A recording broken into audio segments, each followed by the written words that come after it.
오늘 마태복음 21장은 이제 예수님께서 마지막 사역, 이제 십자가를 앞에 두고 예루살렘으로 입성한 것으로 이야기가 시작이 됩니다. 그리고 예수님께서 성전에서 성전 청결 사건이 일어납니다. 교회는 성전은 만민의 기도하는 집이라고 했는데 그 유대인 백성들 안에서 이제 강도의 소굴로 변했기 때문입니다. 그래서 성전 안에서 하나님 앞에 예배드리러 온 자들에게 부당한 이익을, 이제 물건을 사고 팔면 제사에 사용되는 여러 가지 양들이나 짐승들을 사고 파는 데에 부당한 이익을 취해서, 그래서 결국은 그 부당한 이익들이 누구에게로 돌아갔는가 하면 그 대제사장들과 그 모든 지도자들에게 그 돈이 들어갔습니다. 그래서 예수님께서 그 상들을, 물건을 사고 파는 제사에 사용되는 그 물건들을 다 엎어버린 사건을 성전 청결 사건이라고 말씀합니다.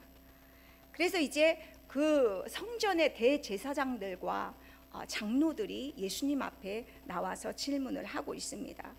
무슨 권위로 네가 이런 일을 하느냐? 누가 이 권위를 너에게 주었느냐라고 이렇게 질문을 하고 있습니다. 예수님의 많은 이적과 표적을 보았음에도 불구하고 이제 이 성전의 주인, 이 권위를 누구에게 맡겼냐? 하나님이 자신들에게 맡겼다. 그런데 너의 뿌리도 알 수 없는 네가 이 권위를 누구에게로부터 받아서 이 일을 하고 있느냐? 너를 인정할 수 없다라고 이렇게 묻고 있는 질문인 것입니다. 이에 예수님께서는 두 아들 비유와 오늘 본문에 포도원 농부 비유를 이제 그 대답으로 이제 말씀하고 있습니다.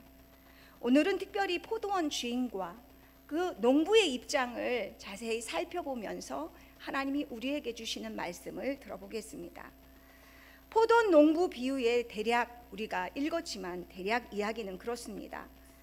집 주인이 자신이 굉장히 아끼는 만들어 놓은 포도원을 이제 농부들에게 맡기고 타국으로 떠나게 되었습니다.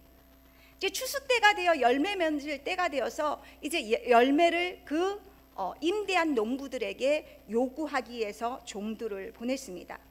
그런데 농부들이 그 주인이 보낸 종들을 다 죽여버렸습니다.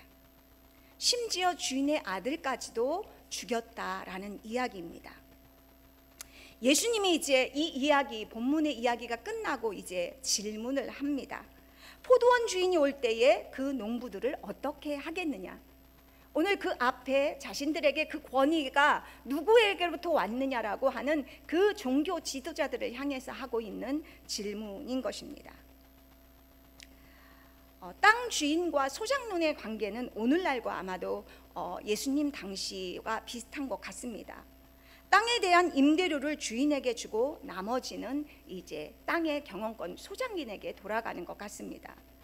예수님 당시에 디아스포라 유대인들이 많아서 실질적인 땅 주인이 타국에 있는 경우가 많았다고 합니다. 그래서 타국의 주인은 나가 있고 그 소장님들이 오랫동안 그 땅을 일구고 개간하면서 주인과 이 소작농 간의 문제들이 실질적으로 많았다고 합니다. 그래서 예수님이 이 비유를 할 때 모든 사람들이 알아들을 수 있었다고 합니다. 유대인의 토지 방식은, 임대 방식은 세 가지라고 합니다. 하나는 고용된 일꾼들에게 직접적으로 주인과 그 양의 수확물을 나누는 것입니다. 다른 두 가지는 임대인이 주인에게 임대료, 돈을 주거나 또 생산된 물품을 이제 각 양, 풍부하게 이 풍년이 들었을 때, 때로는 흉년이 들었을 때 각각 비율이 다르다고 합니다. 그래서 그 생산품을 나눠 갖는 것이 그 임대료였다고 합니다.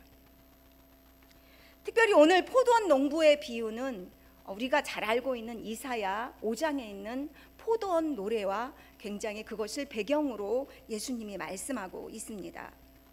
이사야 5장에서도 여호와 하나님은 포도원 주인입니다. 최상의 포도원을 개간하여 극상품 포도나무를 심었습니다. 그런데 좋은 포도 대신에 들포도가 맺혔다라고 말씀을 합니다. 이 들포도는 도저히 써서 먹을 수 없는 야생 포도를 말합니다. 그래서 좋은 포도 대신 그 들포도에 대한 그 명확한 설명을 이사야서 5장 7절에 이렇게 말씀합니다. 무릇 만군의 여호와의 포도원은 이스라엘 족속이요 그가 기뻐하시는 나무는 유다 사람이라.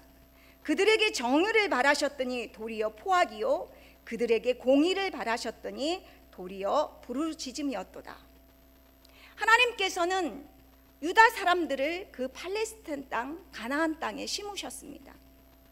그들에게 정의와 공의의 그런 좋은 포도 열매가 맺기를 바랬는데 억압과 부르짖음에 그런 들포도를 맺었다라고 말씀을 하고 있습니다.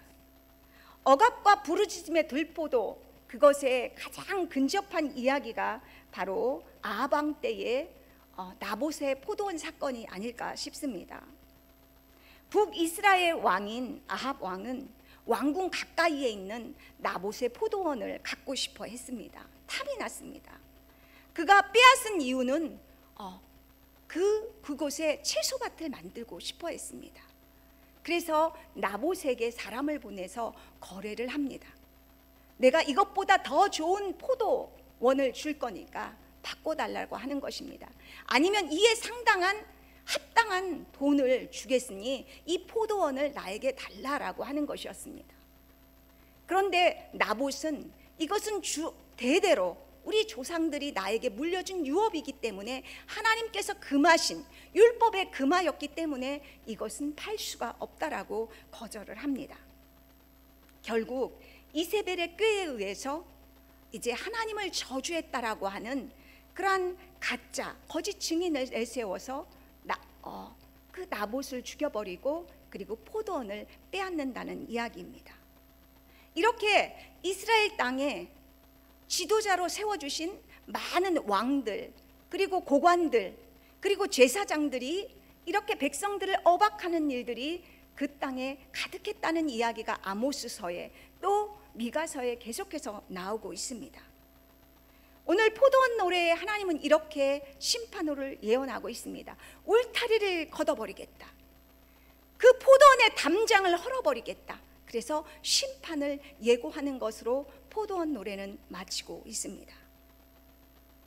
오늘 포도원 농부의 가장 큰 문제점은 무엇입니까? 35절, 36절을 함께 한번 읽어보겠습니다. 농부들이 종들을 잡아 하나는 심히 때리고 하나는 죽이고 하나는 돌로 쳤거늘 다시 다른 종들을 처음보다 많이 보내니 그들에게도 그렇게 하는지라. 오늘 포도원 농부의 가장 큰 문제점은 주인을 주인으로 여기지 않는 데 있습니다. 주인이 보낸 종은 바로 주인을 의미하는 것입니다. 그런데 모욕하고 업신여기고 있습니다. 주인이 보낸 종들을 다 때리고 능욕하고 죽이고 있다고 하는 것입니다. 다시 다른 종들을 더 많이 보냈지만 농부들의 태도는 바뀌지 않았습니다. 여기서 주인이 계속해서 보낸 종들은 구약 속에서 계속해서 하나님께서 보낸 선지자들을 의미합니다.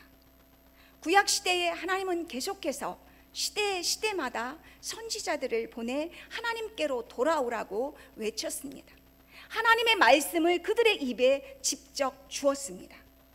그렇지만 선지자들을 계속해서 말을 듣지 않고 그들을 계속 죽였다라고 하는 것을 알 수가 있습니다. 농부들의 점점 더 죄악의 상태는 더 악으로 치닫는 걸 볼 수가 있습니다. 후에 농부들이 그 아들을 보고 어떻게 합니까? 이는 상속자니 자 죽이고 그의 유산을 차지하자 하고 이에 잡아 포도원 밖에 내쫓아 죽였다라고 말씀하고 있습니다. 이 법적인 아들만 죽이면 이 땅이 내 것이 될 거라고 탐욕의 눈이 벌어 그 아들마저도 죽였다라고 말씀하고 있는 것입니다. 오늘 본문이 이사야서 포도원 비유와 가장 다른 이야기는 무엇입니까? 그들과 똑같이 그들 종교 지도자들이 행했던 행태는 악행을 하고 포각을 하고 그들의 부르짖음은 똑같습니다. 예수님 당시에 그 했던 모든 모습들도 똑같지만 더 악했던 일은 바로 그 아들마저도 죽이는 데 있습니다. 농부는 포도원을 자유롭게 경작할 수 있는 특혜를 얻었습니다. 기회를 얻었습니다. 그들은 일정한 새만 주인에게 바치면 됩니다. 그러면 얼마든지 자유스럽게 자기들이 농사 지을 수 있고 열매로 먹고 살 수가 있는 것입니다. 그런데 어떠했습니까? 그들은 특권을 남용했습니다. 자신들의 이익을 채우기에 바빴습니다. 그들은 자신의 조상들과 똑같은 구약의 그들의 조상들과 똑같은 길을 지금 현재 예수님 당시에 종교 지도자들이 똑같은 악행의 길을 걷고 있다는 것을 알 수가 있습니다. 선지자들을 핍박하고 때리고 돌로 쳐 죽이고 드디어 이제 그 아들마저도 죽이는 데까지 이르렀다는 것을 알 수가 있습니다. 법적인 상속자를 죽이려고 한다는 것은 반역인 것입니다. 주인을 주인으로 인정하지 않는다라고 하는 것입니다. 예수께서 이 비유를 종교 지도자들에게 했을 때 그들은 바로 이 비유가 자신들을 향해서 하는 것임을 깨달았다라고 45절에 말씀하고 있습니다. 농부는 누구입니까? 오늘 1차적인 상대는, 예수님이 가르치는 상대는 종교 지도자들입니다. 그리고 이스라엘 백성들입니다. 그런데 제가 이 말씀을 준비하면서 농부가 저의 모습인 것을 보게 됐습니다. 주인이 농부에게 포도원을 임대해 준 것처럼 하나님은 우리에게 많은 것들을 주셨습니다. 모든 것들이, 우리에게 누리고 있는 모든 것들이 실은 하나님이 우리에게 주신 것, 맡겨주신 것입니다. 우리에게 주신 가정, 내 옆에 있는 사랑하는 자녀들, 남편, 아내, 사업장, 직장, 내 능력으로 간 것이 아니라 분명하게 재물을 얻을 수 있는 능력을 하나님이 주셨기에, 달란트를 주셨기에 내가 하고 있는, 누리고 있는 모든 것들은 하나님께로부터 온 것입니다. 우리 교회 하나님께서 주신 것입니다. 맡겨주신 것입니다. 그런데 이 농부들이 주인을 주인으로 보지 않는, 왜 그렇게 되었습니까? 욕심이 들어왔습니다.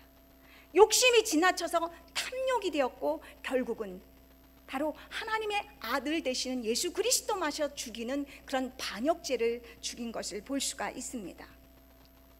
농부가 처음부터 이런 반역을 깨었을까요? 아닙니다. 처음부터 그러진 않았을 것입니다. 이들에게 하나님께서, 아니면 주인이, 포도원 주인이 이 포도원의 모든 것을 완벽하게 구비해 놓은 이 포도원을 맡겼을 때 그들은 매우 감사했을 것입니다. 포도나무를 심으면 대략 이제 3년 내지 4년이 지나야 정말 열매다운 열매, 수확다운 수확을 이제 거둘 수 있다라고 합니다. 이들은 처음에는 열심히 이 주신 것에 감사해서 열심히 가꾸었을 것입니다. 물도 주고 거름도 주고 때마다, 그리고 하늘에서 내리는 비와 함께 그것들이 무럭무럭 자라서 아름다운 건강한, 그래서 이제 열매를 맺을 수 있는 3년, 4년째 나는 아름다운 포도나무로 바뀌었을 것입니다. 그런데 땅 주인은 감감무소식인 거예요. 연락도 없는 거예요. 보이지도 않습니다. 그래서 이제 땅 주인이 아니라 이제 이 주인은 내 것이 된 것입니다. 입으로는 우리가 하나님의 것입니다 라고 이렇게 말을 하는데 실제로는 우리가 내 것으로 여길 때가 참 많습니다. 그런데 이 내 것으로 여기는 그 초점이 언제인가 하는 것입니다. 이게 선물로 받은 것은 감사합니다 이렇게 할 수가 있습니다. 그런데 내가 열심을 들인 것, 내가 노력한 것, 내가 힘쓴 것, 내가 헌신하면 헌신할수록 최선을 다해서 이뤄놓은 것들은 내 것이 됩니다. 이것은 꼭 흡사 품꾼 비유의 이른 아침에 주인의 부르심을 받아 포도원의 품꾼으로 부름받은 자와 똑같은 이유입니다. 그들은 어쨌습니까? 하루 종일 수고한 나를 한 달란트의 약속을 했음에도 불구하고, 한 데나리온의 약속을 했음에도 불구하고 그들은 내가 공로, 나의 수고, 나의 노력에 대한 대가를 받으려고 하지 않습니까? 똑같습니다. 우리가 선물로 받은 것 외에 내가 노력하고 헌신한 것들에 열매 맺은 것들은 내 것으로 여기는 경향들이 우리 안에 그렇게 들어있다라고 하는 것입니다. 그런데 이 모든 것들은 어떻습니까? 잘 생각해 보면 하나님이 오라고 하는 순간, 하나님께서 우리의 영혼을, 우리의 코에 있는 이 숨을 거두어 들이는 순간 내가 내 것이라고 여겼던 것들은 다 내려놓아야 할 것입니다. 내 자녀에게 열심으로 물을 주고 최선을 다해 키웠습니까? 내 자녀는 내 자녀 아닙니다. 하나님이 잠시 나에게 맡겨놓은 것입니다. 내가 이루어놓은 명예, 하나님이 주셔서 달란트를 주셔서 그 명예롭게 한 것입니다. 큰 교회, 하나님이 큰 교회가 되도록 그 많은 달란트와 많은 일꾼들을 보내주셨기에 거기에 합당한 일들을 할 수 있도록 하나님께서 열어주신 것입니다. 그런데 나에게 하나님이 내 숨을 가두어 가는 순간 그 모든 것들은 내가 다 내려놓고 가야 합니다. 우리에게 주신 건강, 재물 얻을 능력, 명예, 자녀, 좋은 환경, 직장, 이 모든 것들이 하나님께서 우리에게 선물로 주신 것이라고 하는 것입니다. 이 모든 것이 하나님 것입니다. 그런데 우리가 주인 노릇하려고 하는 부분이 각기 다 다를 것입니다. 왜냐하면 우리에게 주어진 달란트와 상황은 다 다르기 때문입니다. 내가 정말 내려놓아야 할 것이 있다면 그것이 무엇입니까? 이 은혜를 망각하고 내가 이룬 것처럼 내 것인 것처럼 하는 것이 교만이고 반역인 것입니다. 나의 탐욕으로 혹시 주인을 모욕하고 있지는 않습니까? 하나님을 모욕하고 있지는 않습니까? 다윗이 피난 시절 암몬 자손의 왕으로부터 많은 은혜를 입어서 그가 죽었다라는 부고를 듣고 많은 자신의 부하들을 그곳으로 보냈을 때 그 아들이 어떻게 했습니까? 수염을 잘라내고 옷을 잘라버리는 그런 수치스러운 일들을 해서 다시 되돌려 보냈습니다. 자신의 부하를 이렇게 수치스럽게 하는 것은 바로 자신을 수치스럽게 하는 것입니다. 주인을 수치스럽게 하는 것입니다. 내가 주인의 것을 탐내는 순간 바로 주인을 모욕하는 것이고 주인을 수치스럽게 하는 것입니다. 우리가 하나님의 것을 탐내고 하나님의 것을 내 것이라고 주인 자리에 앉은 그 순간 하나님을 모욕하고 하나님을 수치스럽게 하는 것이라고 하는 말씀인 것입니다. 우리는 주인이 아닙니다. 그냥 우리는 무익한 종입니다. 하나님의 은혜로 우리에게 맡겨주신 것뿐입니다. 그래서 무익한 종에게 하는 자세는 마땅히 다 최선을 다해서 그 길을 했음에도 불구하고 이것은 마땅히 종으로서 해야 할 뿐입니다 하고 하는 것이 바른 종의 자세인 것입니다. 누가복음 17장 7절 이하 이렇게 말씀합니다. 너희 중 누구에게 밭을 갈거나 양을 치거나 하는 종이 있어 밭에서 돌아오면 그더러 곧 와 앉아서 먹으라 말할 자가 있느냐? 명한다고 하였다고 종에게 감사하겠느냐? 이와 같이 너희도 명령받은 것을 다 행한 후에 이르기를 우리는 무익한 종이라 우리가 해야 할 일을 한 것뿐이라 할지니라. 우리에게 맡겨주신 모든 것들에 최선을 다해도 우리가 하나님 앞에 고백하는 것은 하나님, 나는 무익한 종입니다. 그저 내가 해야 할 일들을 했을 뿐입니다 라고 이렇게 고백하는 자세야말로 바른 자세인 것입니다. 이제 포도원 주인의 모습을 살펴보면서 하나님께서 그럼에도 불구하고 하나님이 얼마나 많은 사랑을 우리에게 주셨는지를 살펴보겠습니다. 33절, 34절을 함께 읽어보겠습니다. 다른 한 비유를 들으라.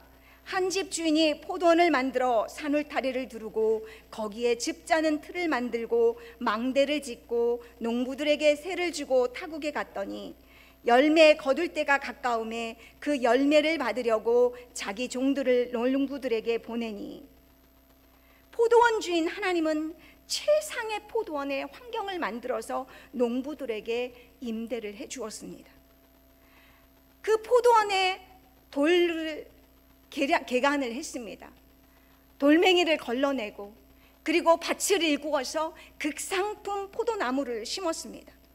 그리고 포도원을 보호하기 위해서 오늘 본문에 보니까 사를타리를 두르고 높은 곳에 망대를 세우고, 그리고 포도 열매가 맺혀서 맺힐 그 포도즙을 위해서 이제 틀을, 구유를 만들어서 팠다라고 말씀하고 있습니다.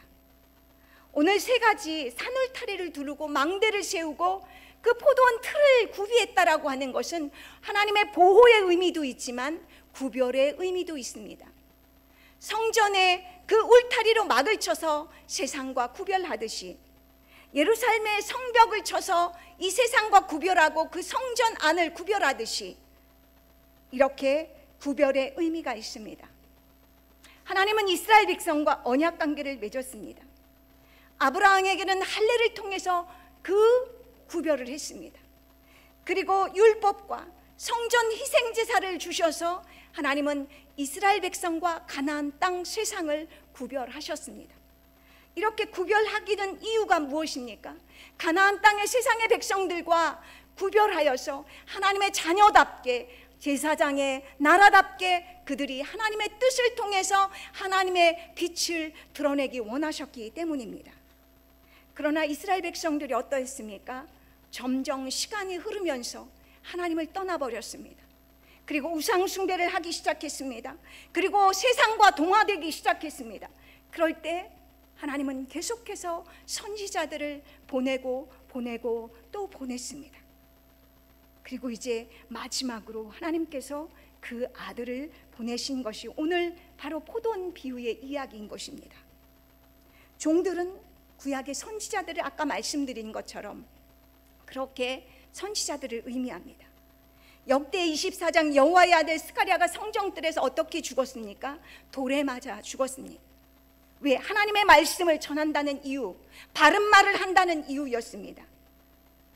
예레미야가 그들의 동족으로부터 하나님의 말씀을 전할 때마다 얼마나 많은 핍박과 외로움과 고독 속에서 지냈습니까? 이사야는 어땠습니까?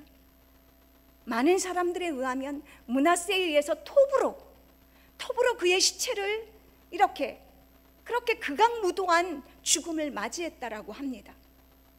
세례 요한은 어떠한 죽음을 당했습니까? 그 목을 참수하는 그러한 죽음을 맞이하지 않았습니까? 이렇듯 그들은 계속해서 보내는 하나님의 선지자들을 하나님을 무시하고 모욕하며 그 선지자들을 죽였다라고 말씀을 하고 있습니다. 오늘 두 번째로 포도원 주인의 농부들의 이런 악한 행태에 대한 그 자세는 너무나 뜻밖이다라고 하는 것입니다. 포도원 주인이 처음으로 종들을 보냈을 때 어떻게 했습니까? 때리고 돌로 쳐서 종들을 죽였습니다. 주인을 능욕하고 멸시하는 행동입니다. 바로 다윗이 자신의 부하들을 수염 잘라냈다고 한 것도 그 능욕했는데, 자신이 보낸 종들을 그렇게 했다라고 하는 것은 하나님을 능욕하고 하나님을 주인으로 여기지 않는 그들의 태도입니다. 그럼에도 불구하고 하나님은 어떻게 합니까? 바로 그렇게 당했을 때 보통 포도원 주인이라고 하면 어떡합니까? 그들을 바로 잘라내면 됩니다. 세를 잘 낼 수 있는 다른 사람들을 임대해 주면 끝입니다. 그런데 오늘 농부는 그렇지, 오늘 포도원 주는 그렇게 하지 않는다는 것입니다. 다시 더 많은 종들을 보낸다라고 말씀하고 있습니다. 이 더 많은 종들은 원어에 보면 더 큰 권한을 지닌 자들을 더 보냈다라고 합니다. 세 번째로 이제 포도원 주는 이제 결단을 해야 되는데 어떡합니까? 이제 자신의 아들을 보냅니다. 자신의 아들을 보내면서 어떡합니까? 기대합니다. 이들은 존경할 것이다, 이들이 존대할 것이다 하고 기대하는 마음으로 계속해서 이제 자신의 아들마저도 보내는 모습입니다. 그런데 이들은 어떠합니까? 법적인 상속자를 죽이고 포도원을 가르치려고 하지 않습니까? 너무나 이 주인 바보 같은 주인, 멍청이 같은 주인 아닙니까? 너무나 합당하지 않은 주인 아닙니까? 왜 이렇게 합니까? 마가복음 똑같은 병행 본문에는 종들을 보내는데 3번 연거푸 보냅니다. 3이라는 숫자는 하늘의 숫자, 하나님입니다. 하나님의 완전한 수입니다. 어떤 완전한 수입니까? 이스라엘의 끊임없는 반역에도, 끊임없는 모욕에도, 하나님을 하나님으로 여기지 않음에도 불구하고 하나님은 그들을 기대한다는 것입니다. 또 기다리고 기다리고 기다리는 하나님의 오래 참음과 자비와 하나님의 긍휼을 이 선지자들을 통해서 보여주고 있는 것입니다. 하나님의 끊임없는 사랑은 바로 우리에게도 그렇게 보여주지 않습니까? 마가복음 12장 6절에 이렇게 말씀합니다. 이제 한 사람이 남았으니 곧 그가 사랑하는 아들이라. 채우로 이를 보내며 이르되 내 아들은 존대하리라. 선지자들을 보내고 죽이고 끊임없는 모욕에도, 끊임없는 반역에도 이제 마지막으로 하나님은 결단을 내립니다. 사랑하는 내 아들만큼은 존대할 것이다. 그 기대를 하고 사랑하는 아들을 보냅니다. 최후 마지막 방법으로 아들을 보낸다라고 하는 것입니다. 그들은 어떠합니까? 상속자이기 때문에 죽이자. 그리고 포도원을 갈취합니다. 이에 잡아 포도원 밖에 내쫓아 죽였느니라. 십자가는 이처럼 하나님의 마지막 최후에 우리에게 보내는 하나님 사랑의 극치를 보여주고 있는 말씀입니다.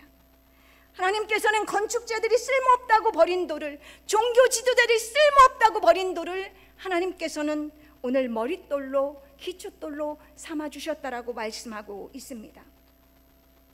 이 모든 비유를 마치신 후에 포도원 주인이 올 때 이 농부들을 어떻게 하겠느냐라고 질문하시고 이제 자신이 누구인가를 말씀하시는 말씀이 42절입니다. 시편 118편 22절 23절에 나오는 이 말씀은 유월절 때마다 이스라엘 백성들이 암송하고 매 성전에 올라갈 때마다 그들이 암송하고 애웠던 말씀입니다. 예수께서 이르시되 너희가 성경의 건축자들이 버린 돌이 모퉁이의 머릿돌이 되었나니 이것은 주로 말미암아 된 것이요 우리 눈에 기이하도다함을 읽어본 일이 없느냐. 바로 하나님께서 자신을 바로 건축자들이 버린 돌을 머릿돌이 되게 하셨다, 교회의 기초돌이 되게 하셨다라고 자신이 머릿돌임을, 바로 교회의 머릿돌임을 이제 자신이 드러내고 있는 말씀인 것입니다.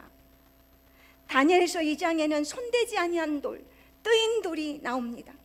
거대한 큰 신상을, 큰 발을 쳐서 산산이 부서뜨렸습니다. 거대한 금과 은과 노스로, 그리고 반은 철이고 반은 흙으로 만들어진 거대한 신상을, 이 뜨인 돌이, 그 기이한 돌이 나타나서, 손으로 만져지지 않은 이 돌이 나타나서 바로 그들을 산산조각 무너뜨리고 바람결에 사라졌다라고 말씀하고 있습니다. 후에 이곳에 이 돌만이 산같이 남았다라고 말씀을 하고 있습니다. 머릿돌이신 예수님을 믿으면 구원이지만 믿지 않으면 부딪히는 돌, 거치는 돌이 될 뿐입니다. 예수님을 믿으면 생명이지만 예수님을 믿지 않으면 그 돌에 걸려 넘어진다라고 하는 말씀인 것입니다. 오늘 44절에도 무서운 심판의 말씀을 하고 있습니다. 이 돌 위에 떨어지는 자는 깨지겠고 이 돌이 사람 위에 떨어지면 그를 가루로 만들어 흩어버리려라. 다니엘서 12자 뜨인 돌에 의해서 산산이 사라졌던 것처럼 예수님을 마지막 최후 방법, 하나님의 사랑의 극치의 최고의 최후의 방법으로 보내준 이 예수님을 믿지 않는다면, 머릿돌이신 이 예수님을 마음에 두지 않고 믿지 않는다면 방법이 없다라고 하는, 산산이 부서져서 가루로 만들어 버리겠다는 하나님의 엄중한 심판의 말씀인 것입니다. 예수님은 죽음의 길이 뻔인 줄 알면서 이 십자가를 가셨다라고 하는 것을 알 수가 있습니다.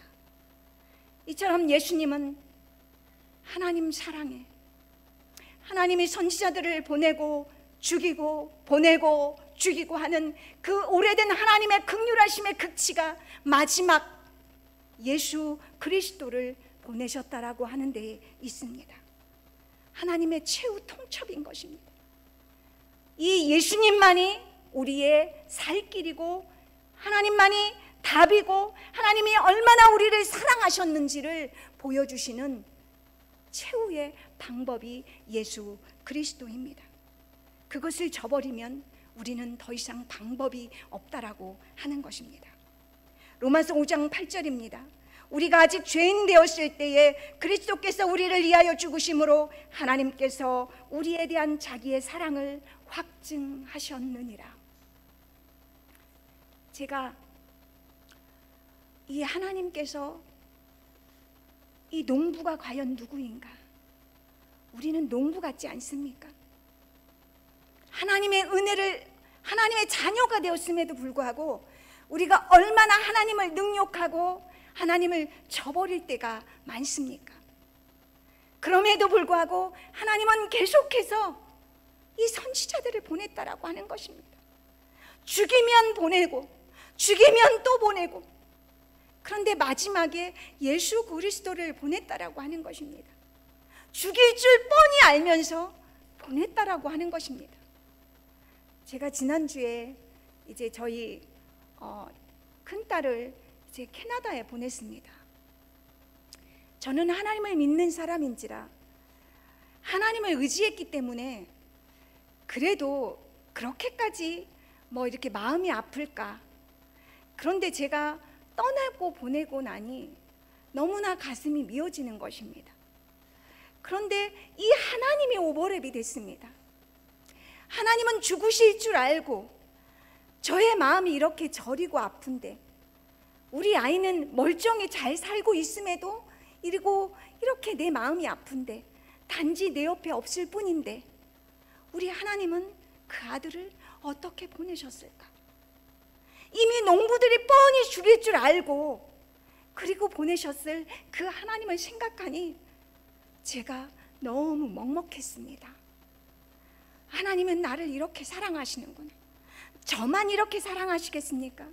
저와 여러분을 이렇게 사랑하고 계시다라고 하는 데 있습니다. 그럼에도 불구하고 우리가 하나님의 자녀가 됐음에도 불구하고 또한 우리가 하나님의 이 은혜를 잊어버릴 때가 얼마나 많습니까? 하나님의 자리에 앉아서 우리가 주인 노릇할 때가 얼마나 많은가 하는 것입니다. 제가 얼만큼 내가 이렇게 했는데, 내가 어떻게 헌신했는데, 내가 이렇게 하지 않았습니까? 이런 모습이 제 안에도 너무나 많더라고요. 아, 제가 농부더라고요. 죽이고 능욕하고 때리는 그 농부가 바로 저의 모습이더라 하는 것입니다. 그런데 저만 그러겠습니까? 여러분은 어떻습니까? 여러분, 얼마나 우리가 원망하고 불평할 때가 많습니까? 하나님의 은혜로 주셨는데, 그리고 지나고 나면 하나님께서 또 보호하심을 우리가 느끼지 않습니까? 하나님이 저와 여러분을, 아들을 십자가에 죽이시기까지 그렇게 사랑하셨다라는 것을 마음에 품고 돌아가실 수 있기를 바랍니다. 기도하겠습니다. 우리가 아직 죄인 되었을 때에 그리스도께서 우리를 위하여 죽으심으로 하나님께서 우리에 대한 자기의 사랑을 확증하셨느니라. 하나님 아버지, 우리는 하나님의 한없는 끊임없는 사랑에도 불구하고 우리가 원망하고 시기하고 불평하며, 그리고 하나님, 내가 했다고, 내가 이렇게 최선을 다했다고, 내가 이룬 것이라고, 내 것이라고 주인의 자리에 앉을 때가 얼마나 많은지 하나님 용서하여 주시기를 원합니다. 하나님이 맡겨주신 것들이 어느 순간 내 것이 되어버렸습니다. 주인의 자리에 따리를 들고 앉아서 하나님 마음을 아프게 했고, 하나님을 노하게 했고, 하나님 은혜로 시작했다가 원망으로 마칠 때가 얼마나 많았는지요. 하나님, 이 탐욕의 때가 얼마나 우리 안에 많은지 하나님 보게 하시니 하나님 감사합니다. 이제 다시 은혜로 볼 수 있는 눈을 허락하여 주시고, 은혜를 감사함으로 여길 수 있는 새로운 눈을 주셔서 다시금 주님의 그 뜨거운 사랑을 품고 우리가 한 주간 살아갈 수 있도록 우리를 도와주시옵소서. 감사를 드리며 예수 그리스도의 이름으로 기도하옵나이다. 아멘.